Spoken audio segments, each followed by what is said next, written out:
Hello, and welcome to the game show where puzzles are formed right before your very eyes. That's right, it's Puzzle Piece Panic! Today's contestant is Mr. Johann Sebastian Bach. How are you doing today? Ja, mir geht's gut. That's just super. Now today, Mr. Bach will... Herr Bach. Okay, today Herr Bach will have to design and create an entirely new puzzle from scratch, using both his abstract logic as well as his creative imagination to form an artwork that is at once both supremely rational and aesthetically pleasing. Let's find out what Bach's going to have to make on this episode. What's it going to be? A Sudoku? A jigsaw puzzle? A 3D realization of a famous monument? Oh, a fugue! Challenging stuff, but Herr Bach has proven himself in this area before. See? He's unfazed. Anyway, let's get started. Oh.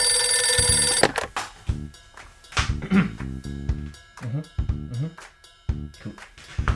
Question from a viewer at home. What in the name of Carly Rae Jepsen is a fugue? Well, let me answer that for you. Game rules. Step 1. Create a short, distinctive musical phrase using only a single line, in red.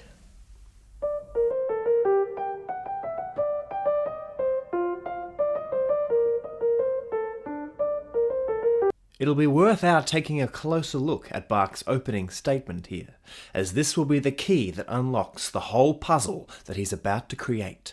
First we have this small pattern. Then the pattern is repeated up a bit higher. Then something different, something rather flexible. Then something that harkens back to the first pattern. Flexible thing again, but a bit lower. Finally, another reference back to the first pattern. If I was to summarize this structure in advanced technical language, I'd do it like this. Bach has a lot of fun, Bach has a lot of fun when he's in the sun. Bach has a lot of fun when he's in the sun. Bach has a lot of funny. This complete phrase, which will launch the whole puzzle project, is called the subject. Step 2, for easy difficulty. Bring in another musical line, blue, and have it make its entrance using the subject shape. While this is happening, have red do something that complements what blue is doing, creating a duet.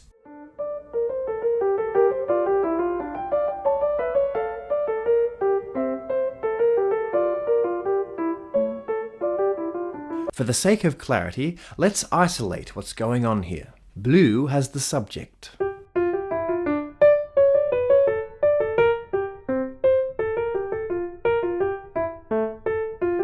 And red is doing something to complement what blue is doing.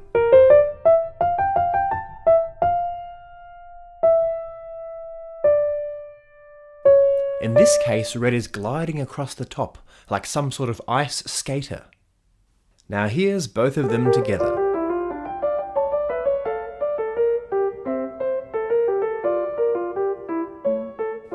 Magic! Step 3, for medium difficulty. Have a third musical line, green, enter using the subject shape, and have red and blue do something else to complement green.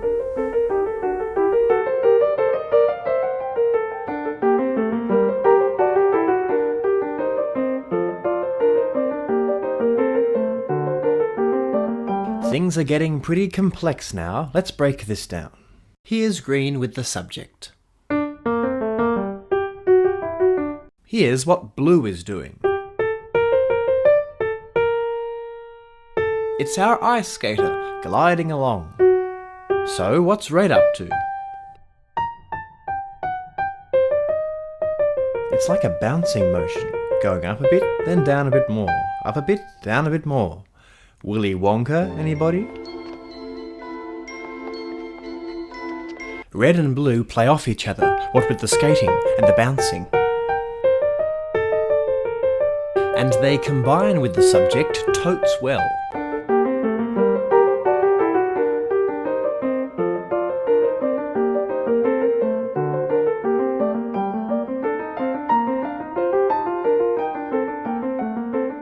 Step 4, for advanced players only.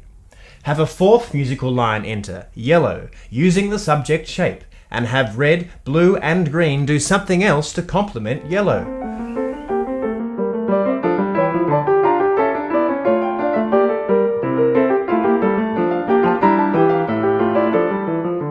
Now a lot's going on here, let's pull it apart. Please welcome yellow with the subject. Now blue and green take on roles we've seen before, namely the ice skating and the stepping.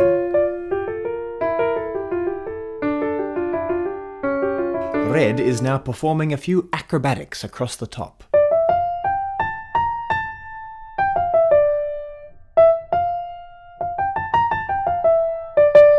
Now all of it.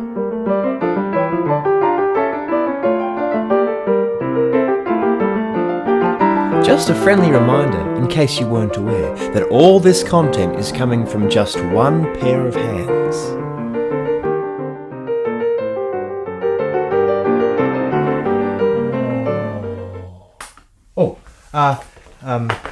Maybe it's a good idea to recap before we keep going. Yes, let's do that. Let's recap.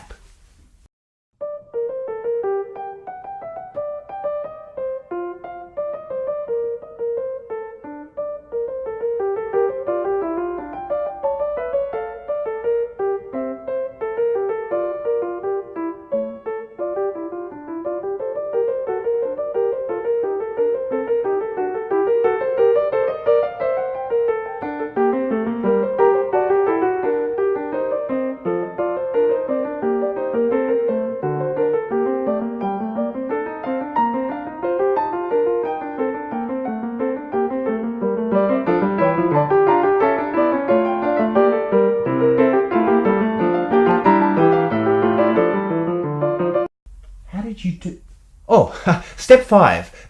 Once all musical lines have been introduced, take them on a journey, having them play off one another using the subject and smaller sections of the subject as often as possible.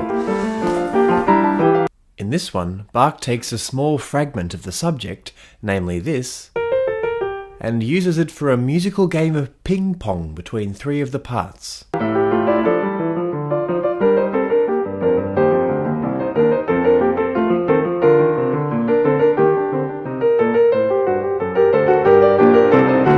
In this example, he'll give the subject back to red, which means it'll be on top of the other parts, rather than underneath, where it's been up till now.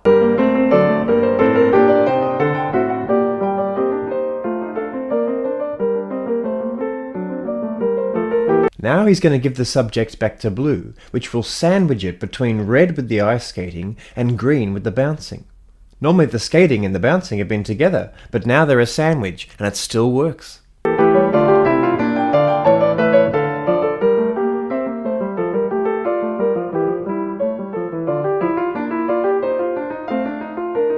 Fun fact, this piece of music was actually originally written for the organ, where you can not only use two hands, but also your feet to play the melodies.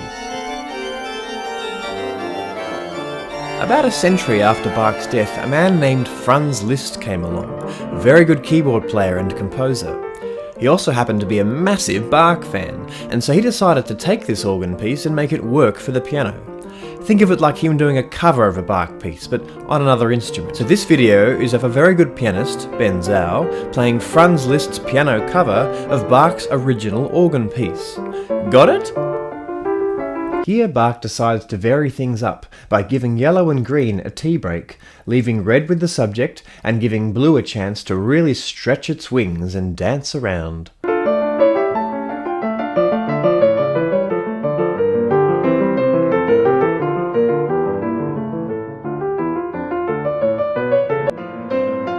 In this bit, Bach takes a fragment of the subject, multiplies it, and then gives it to three of the parts to create this cascade of harmony.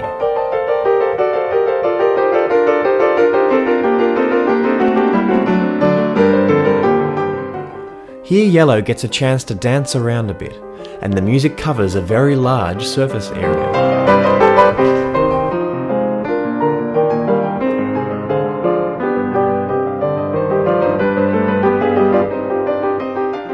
Gotta show you this bit too.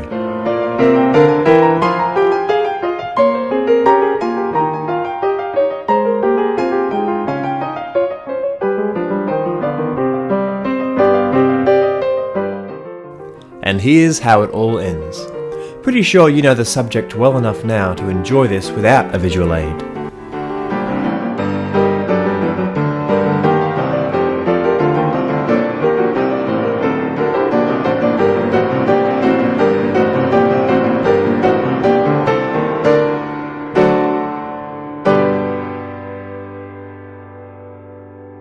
You've done it again, Bach. You are without a doubt the undefeated champion of the fugue.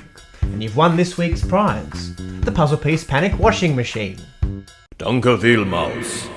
So, what now? Well, now it falls to you, the folks at home, to take the Bach Fugue challenge. That's right. Have a listen to this piece and see if you can spot and follow all the instances of the subject as they appear. See if you can make out how individual lines are interacting within the full musical package. Trust me when I tell you that the more you listen, the more you'll notice. In this way, listening to a fugue can be a bit like solving a puzzle.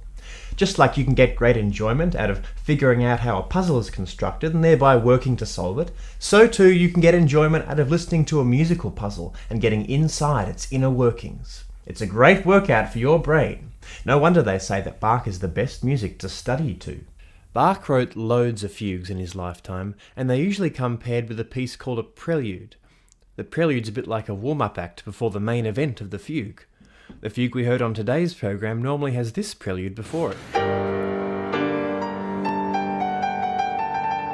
You may have heard this Bach prelude before. It's followed by this fugue.